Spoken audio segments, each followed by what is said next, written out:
got an unboxing haul by Coco Cosmetics by Chloe.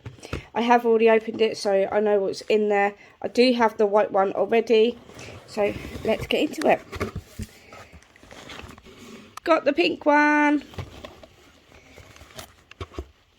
Got a nice little sponge, which is very good underneath your eye. I have the soap that she has given me, and it smells unreal. Literally smells unreal. If you're lucky to have this, then yeah, you know what I mean. But if you don't have it, go and grab it, because you're missing out.